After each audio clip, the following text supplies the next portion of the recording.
This is the Voice of Early Childhood podcast.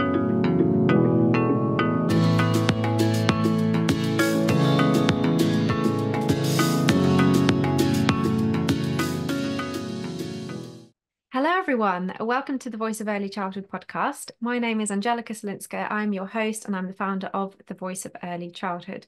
Today, I have with me Carmela Garcia Manas, who is headmistress of Miss Daisy's Chelsea and a PhD researcher at University of Dundee in Scotland.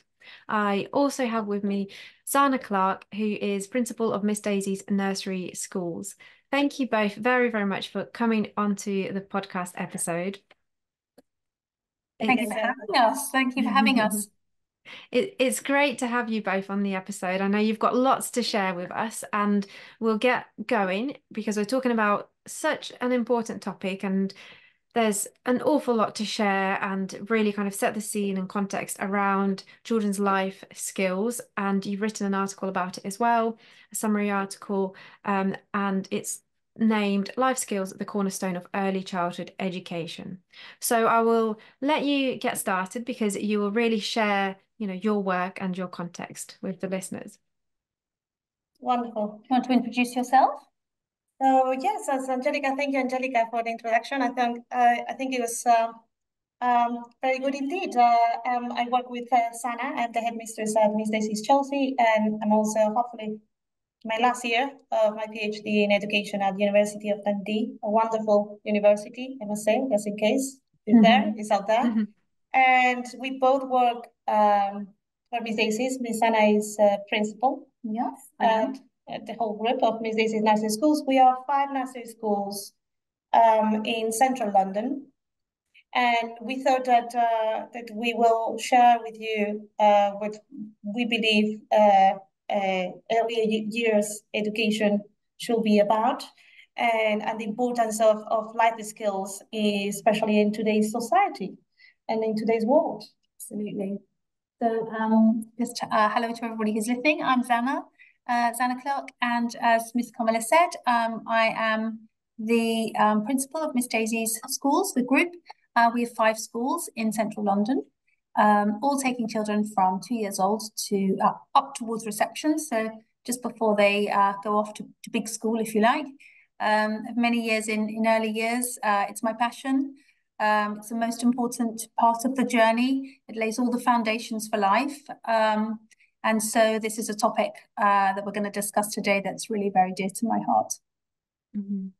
Fantastic. So it would be fun. It would be great if you could really set the scene of where you work, the context of those settings, because I know that, when we've spoken before, you're based in London and in areas that are, quite more privileged than others, and you talk about the formal and structured assessments, the assessment process that children have to kind of transition to from your settings to when they go to reception and beyond.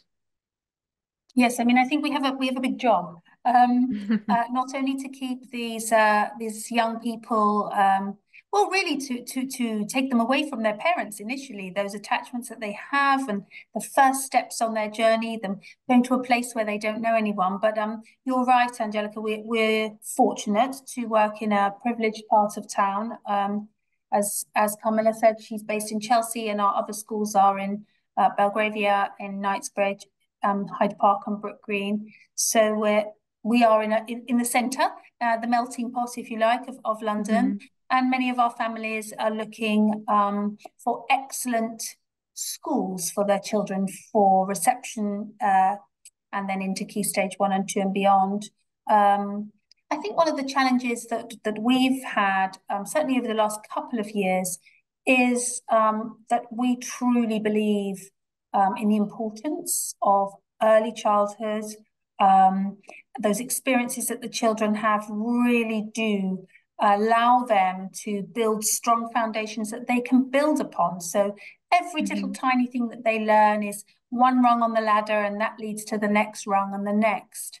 One of the challenges we're finding is that many of certainly the prep schools, less so with the state schools, but certainly with some of the prep schools in particularly London, still have a very formal assessment process for reception. So our little children who are wonderfully independent in the setting, they can really show their true colours. They're articulate and confident and creative in all areas of their learning.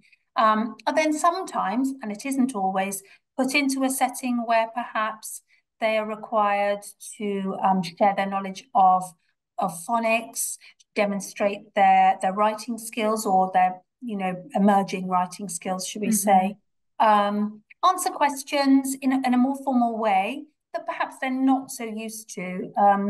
They're used to being in a very much more holistic environment where their creativity spills over into their knowledge of numbers and becomes part of their literacy learning, maybe with some role play thrown in there as well, and obviously constantly being extended and mirrored and developed by brilliant early years professionals. But yet there is still that barrier, if you like, or that challenge when they're trying to get to their next school. So we really believe in trying to share this kind of knowledge really with the pre-preps in London to really get them on board, to develop their understanding of the importance of looking at the whole child, not the child that just can walk through the door, recite their phonic knowledge, write their name, count to 10. It's really much more important, isn't it? It is, and I completely agree. I mean, we have seen how the perception of society has evolved in the past 5 to 10 years towards young children and the importance of play-based learning. However, we still have the very same problem in central London, especially in terms of assessments after that period or that time of their education in early years, which is quite a challenge. At the very same time, society, the world nowadays, as we know it, has also changed a lot. We have very important topics that touch every field, not only education, such as sustainability. And we also have the introduction of AI, which questions or puts in question what future jobs could look like. And so therefore, what should we be teaching our children? Now, we do not know. Unfortunately, we do not have the answer yet. But what we know is that these life skills are nowadays relevant, and they will be even more relevant in the near future. So sorry, I was just going to summarize kind of, the main thing you're saying. It really is about those life skills over the academic achievement, isn't it? Especially, well, more generally everywhere in society, but especially for you and your context in those areas that are really looking for academic achievement from those, that top-down pressure from the schools that your children are transitioning into, and also from the parents and families as well. I think the truth of it is that there needs to be a greater understanding in the education system, if you like, really, that if you teach the life skills and you get the foundation strong, it's just like building a house. The rest comes. Children will learn and they will achieve academically if they feel confident, if they're confident in themselves, if they can work independently, if they know that their voice is powerful, and that they can share their thoughts, their expressions, their emotions, their ideas. It's really about developing that strength, the core strength, if you like, in these early stages. And that really goes on beyond nursery. So it's really important that schools are also acknowledging that, I think, because children will learn their numbers, they will learn their phonics, they will begin to blend, they will begin to read. They'll write their name. I mean, the muscles in a child's hand don't develop fully until they're 7 years old. And yet society is pushing children to write their name, to write sentences, in a very formal setting at a super young age. And I think that actually you know, we were talking the other day about, you know, educational philosophers, Montessori, Froebel, Steiner, they all worked on these, if you like, play-based life skills many, many years ago. It's nothing new. But unfortunately, society has sort of swept those aside in this rush to have our children become little academics at a very young age. And yes, I do agree. And I think it's quite interesting to see how those educational approaches or theories that somehow were lost on time, lost in context, because we also have to take into account context. Um, how relevant they are nowadays. And it seems a bit like, Zanna, like fashion somehow. You told me last day the 80s are coming back. The 80s are coming back. The 80s are coming back, and it seems that yes, and we know that history is cyclic. So why not educational approaches? And I believe that in today's rapidly changing world, the ability to adapt to new situations requires of those life skills. Requires of those skills, and it's not only learning how to work individually, which we talk about academic success or achievements of phonics or maths. It's individual work normally what we are talking about, but it's about learning how to collaborate with others, trying to learn about those social clues to better respond to social situations, especially nowadays when children by the age of 5 barely spend, and so this is back up with researchers again more time in the virtual reality than in the real world, that socializing, that getting to know who they are, how they're going to choose.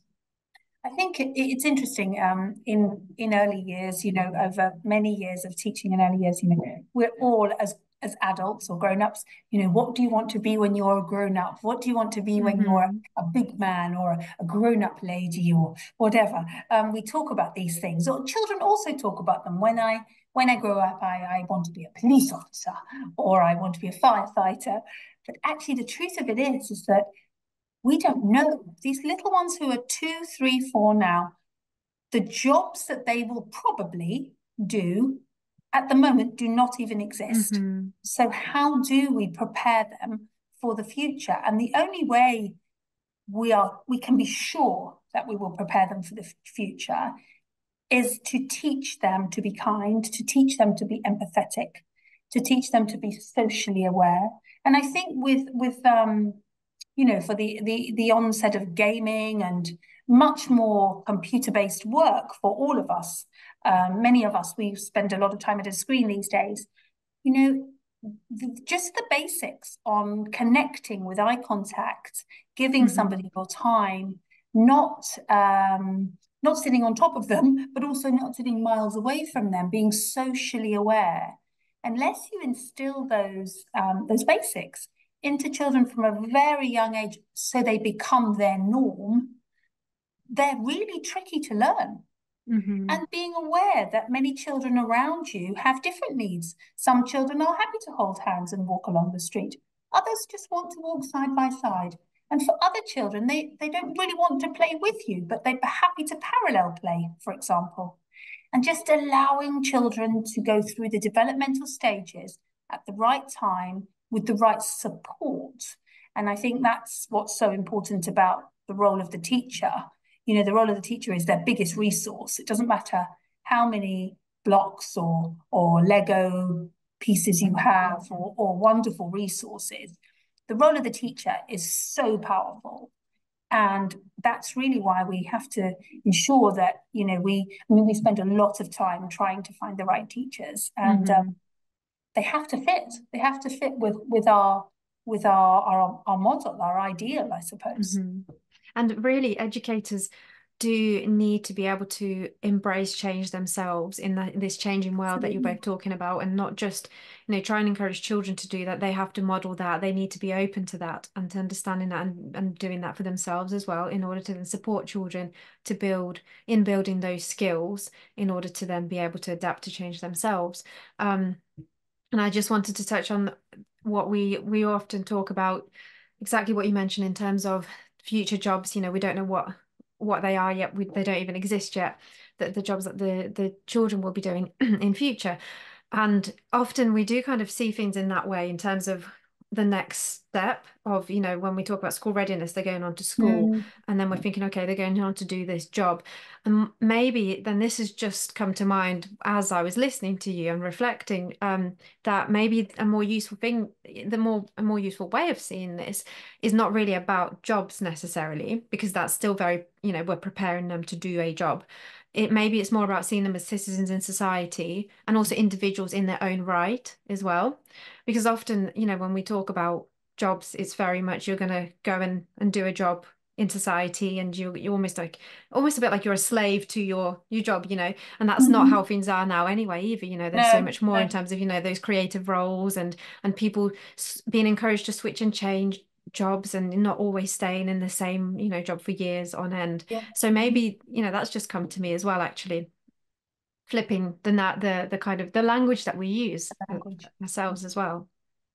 Yeah, and embracing change all the time. I mean, the children always love it if a teacher is absent, for example, for a day, and you say, oh, they've gone to do some learning today. They've gone to learn about whatever, or they've gone to learn how to keep you safe because they're going to do a first aid course or whatever it is. The children love that you're still learning, and they say, oh, Hmm. they've gone to school. You know, they find it fascinating.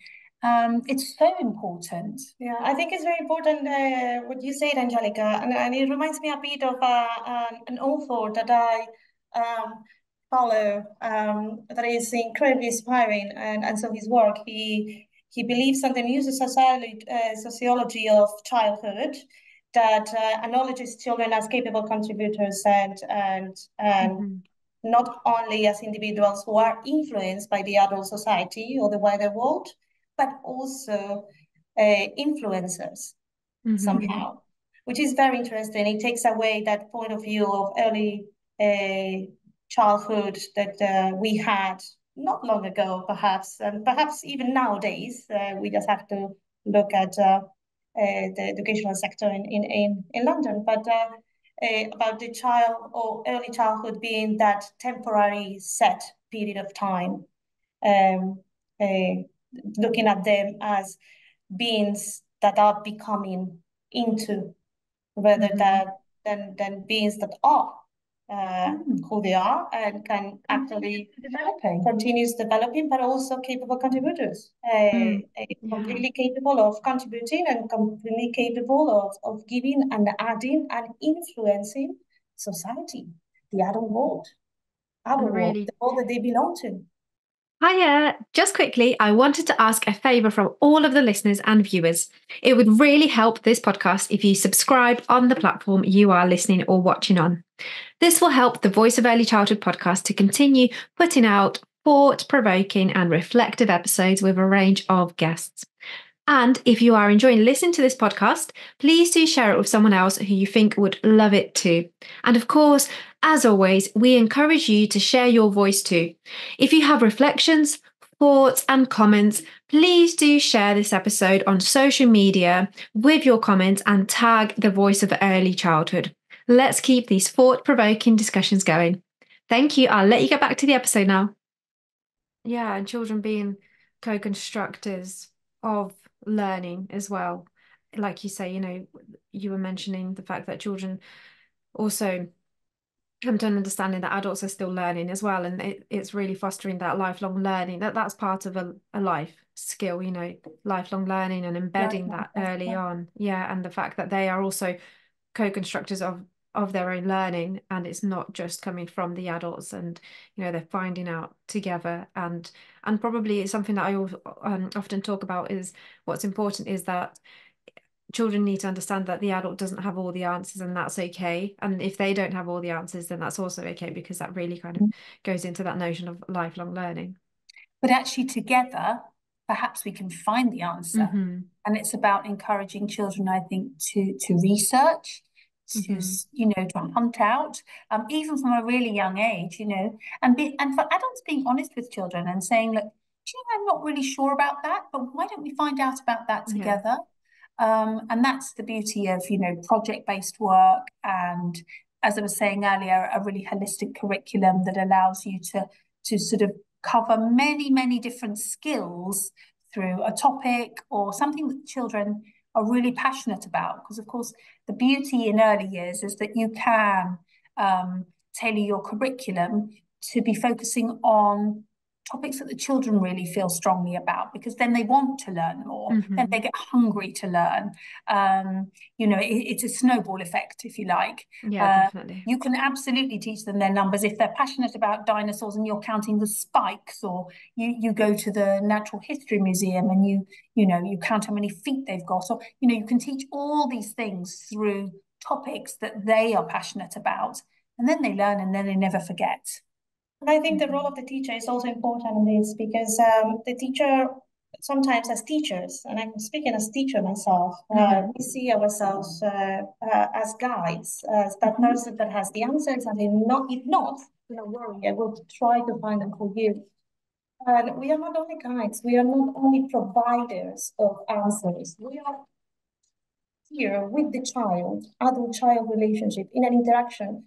We are in a process of mutual transformation. It's mutual. So we not only teach children, we also learn from them. Absolutely. So it's a both ways learning experience, let's say. But for that to happen, we have to be disposed. We have to be open to do so, to learn from them somehow.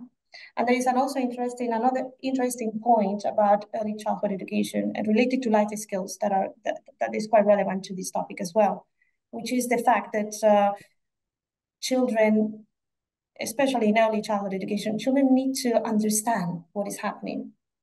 Children need to understand why they are doing what they're doing, why they are asked to do what they do. Everything has to have a meaning and a purpose.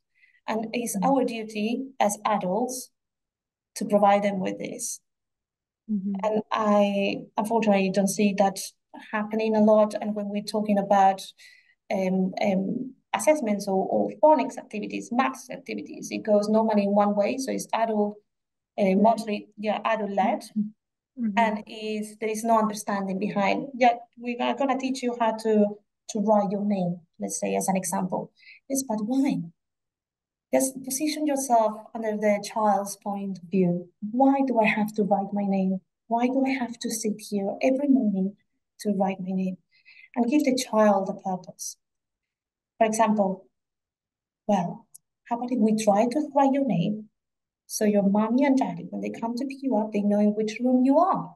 We can place that paper with your name by the door, and so your mom and dad know that you are in that classroom. They know where to find you. The concrete reason, isn't it? There is, and the children need that. And we must provide them with that. They need to understand. And that's when communication and language skills develop, life skills develop, empathy, compassion, curiosity, creativity, purpose. And we are, at the end of the day, all children and adults alike, looking for a life purpose. That's our biggest motivation.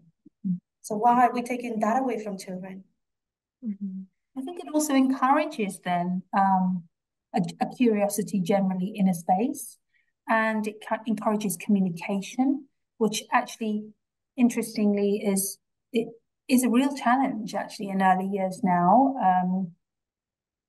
Just because I think of so much sort of digital input, of which there are pros and cons, of course we know, but many little children, being very attached to they can all swipe. They're very attached to an iPad or an iPhone or another type of digital device, but actually, can they sit beside you and really enjoy the sharing of a book? Turn the pages with care, know that they need to be careful so that they don't tear the pages, or just really simple life skills that laying the table for lunch. How many knives and forks? Well, how many children are staying for lunch today? They're learning their numbers, but they're curious then as to how many children, let's check the register, are staying for lunch today. Okay, 10, so we need 10 forks. Then there's a counting activity. Then there's a laying of the table. Then are there enough chairs? It's a much bigger picture than just what we see as, I suppose, chores. It's interesting. Mhm. In the beginning of my career, I was Montessori trained, and it's been many years since I've worked in a really true Montessori environment. But I think, thankfully, many of the philosophies are now really embedded in the EYFS anyway. But Mhm. I remember that she talks a lot about what we deem to be chores as actually bringing children so much joy. The laying the table, the folding of napkins, the scrubbing of the easel, the watering of the plants, the caring for the plants, and that link to the environment, looking after your environment, being respectful of your environment. All those things are teaching children things that's much more than just sitting with a pack of flashcards and learning by Mhm. rote. Yeah, and it's definitely learning in true context, isn't it? And I think they Yeah, also feel like they are part of something, absolutely. those simple, as we say, chores, they feel like they can also take part in something that the adult is taking part in, and why are they not allowed to do that? And we may just think, oh, it's just because, it's not fun for you, or we're just doing this quickly.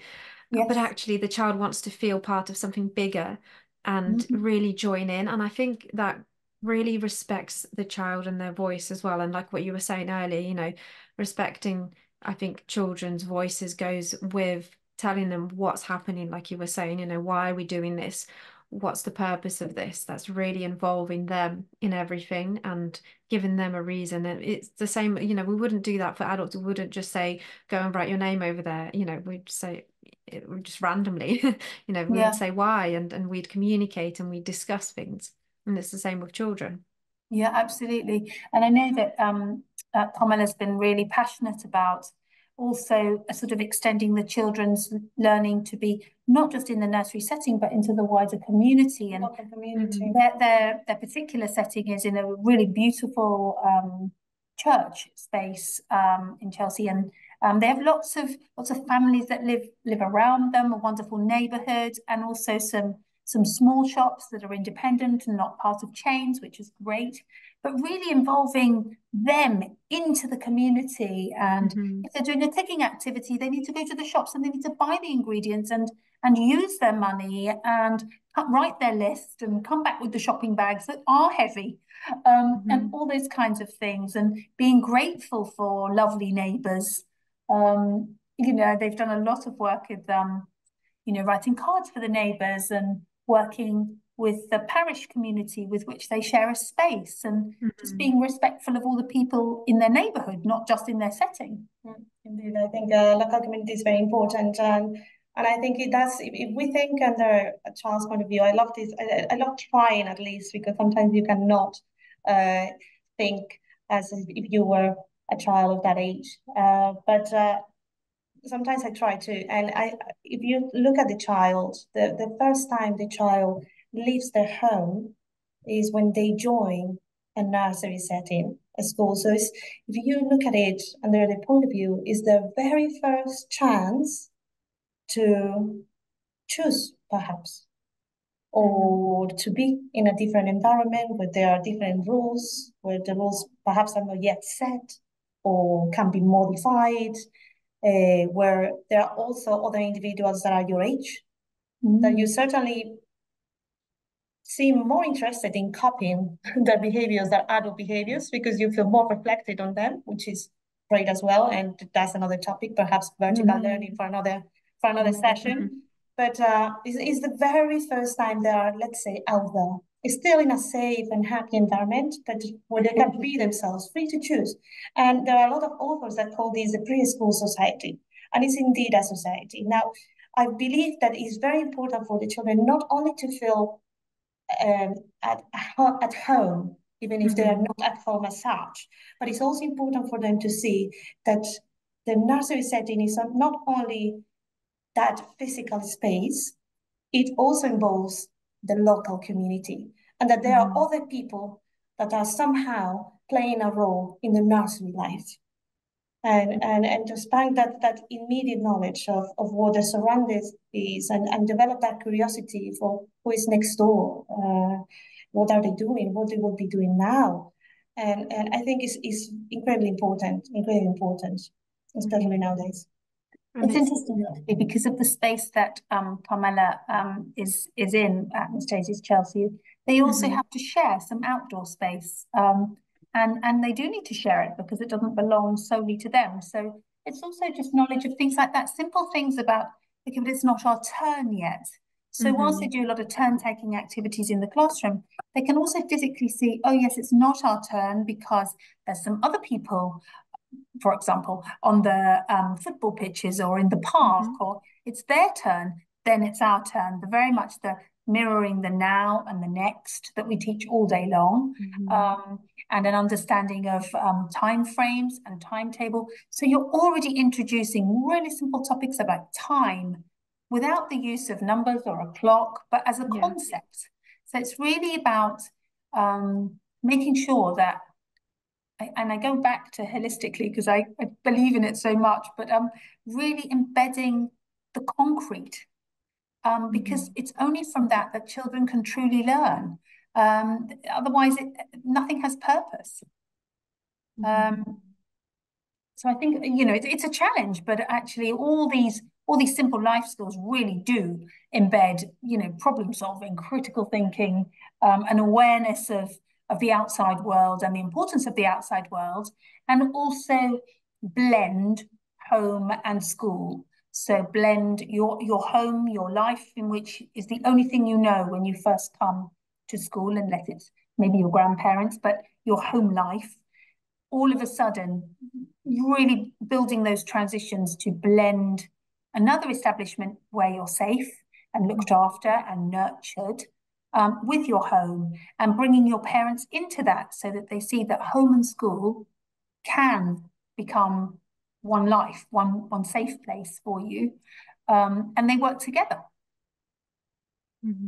And I think in terms of, you know, you're talking about blending home and school and the community, it's really about supporting children to understand their place in the world and in their community. Like we were saying earlier, you know, something bigger than them and the here and now, and really encompassing, you know, that wider sustainability and not just an understanding of themselves, having empathy as well, you know, understanding that it's not just their own little world in their little bubble. Those sort of interpersonal skills, isn't it? Yeah, exactly. Yeah, because, you know, little children are very egocentric.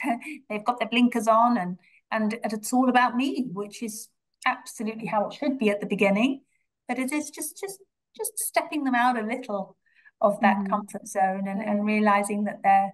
And also, it is very important because sometimes, especially environmental education, is changing. Everything is changing, but as everything, it takes time.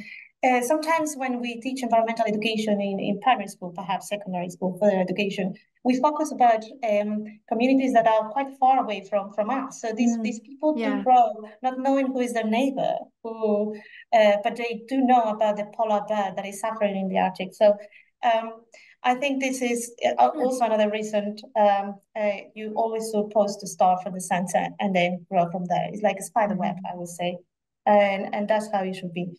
So that's why also it's very important to help them learn more about their local community and who is their neighbor, basically, who they are and who's around them. Yeah, really always starting from the child. I think one more thing that we've not touched on too much, I know we've mentioned parents already, but how are you navigating working with parents, you know, under the difficulty of, you know, balancing play-based versus the more kind of academic skills, especially during that, you know, preparation for that transition to school? Yeah. I mean, I think that a lot of it is about our own experiences of school, is what we think the education system is. And some people will say I had a wonderful time, and some people will say I had a terrible time, but it's still what we knew. And I think it's really about, we're working quite hard to really share with parents our knowledge and what we're learning along the way, to really give them also the concrete reasons, because when you're a parent, nobody gives you the rule book. We're all bumbling along, doing our absolute best, and I think, you know, when you then feel responsible for a child as well, you really want to get it right. And so I think that we feel quite strongly at Miss Daisy's about really building those connections with families. And so with future schools as well. I think that there's still skepticism in terms of prioritizing life skills over perhaps more academic activities. But at the very same time, there is a lot of research that supports that by prioritizing the development of life skills in your curriculum, you are actually giving that child the opportunity to be successful academically. As we talked before, it plays a role. Confidence, for example, plays an important role in independence, resilience. And with resilience, I'm also talking about embracing vulnerability, which is very much related to compassion, empathy. So there is research that supports that prioritizing life skills in early childhood education actually contributes very positively, and perhaps more than academic activities such as phonics and maths. But aside of it, at the very same time, we see ourselves in quite a difficult position because we have to prepare these children for the assessments. If you think about the child, you want the child to be happy, to have a happy experience, and your duty is to help that child. So I think is trying to find balance. But that doesn't mean that we just change the way we do things, because this is what we truly believe in, and results can be seen. I think that, the truth of it is that children will learn if they are safe and secure, and they believe that the people around them believe in them, and will nurture them, and will develop them, and will stretch them. And that really goes back to the role of the educator being so important, because every educator has a group of key children in our settings, and that educator needs to know their key children inside out. They need to know what their next steps are, what their journey is. And that's not the same for every child.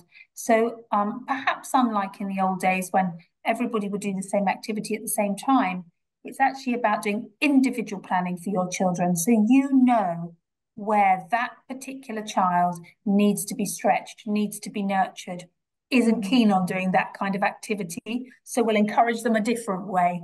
And just finding those tricks of the trade, if you like. Sometimes some children need to learn their phonics in the home corner, because that way you can use a menu, you can ask them to write the order.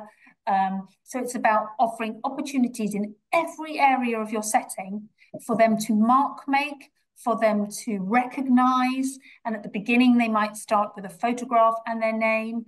Then you might work to just their name.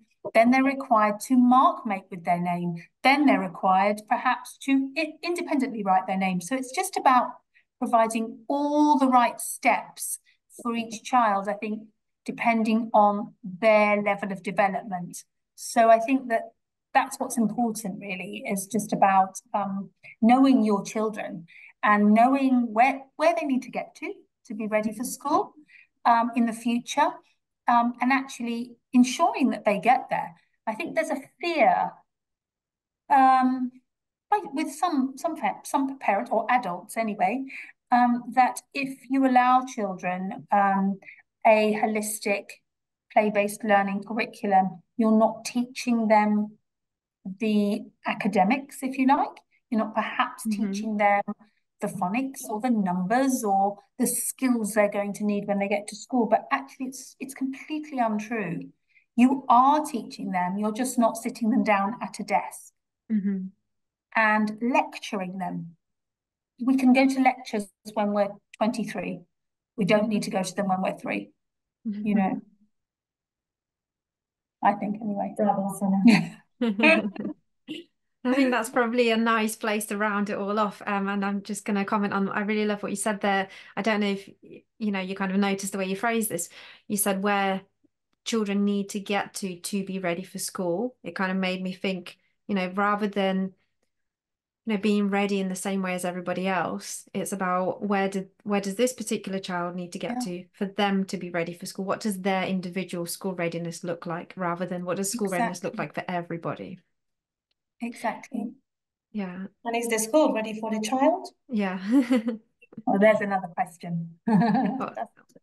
Well, that's certainly a very big and loaded question, and we often ponder that. I think we need a separate podcast episode talking about that, not just school readiness in general, but actually specifically pinpoint schools and say, how do you get ready for children? But anyway, like I say, a wider topic in itself. Or how are you working to be ready for our children?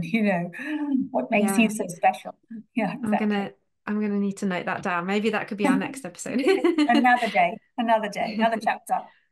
Well, thank you both very, very much. It's been really good to get an insight into your work, your context, and how you navigate the different things that we were talking about, those difficulties, the balancing, academic versus skills-based learning. So I think that this episode will really resonate with lots of people and certainly be a lot of food for thought. So to the listeners and viewers, I will say that the article that Carmela and Zanna wrote is on the Voice of Early Childhood website, so you can have a look at that. Of course, in this episode, we kind of went beyond that, but it's a nice summary, of what we discussed, and has a few more points around children's voices as well, which we touched on a little bit.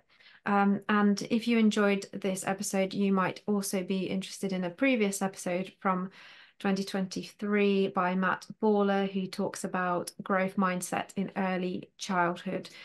Really resonates with some of the things we were discussing here as well. But yes, thank you both once again. And I'm sure that we will also hear from you again. Thank you so much. Thank you, Angelica. Thank you for having us. Yes, it's been a pleasure indeed. Thank you very much.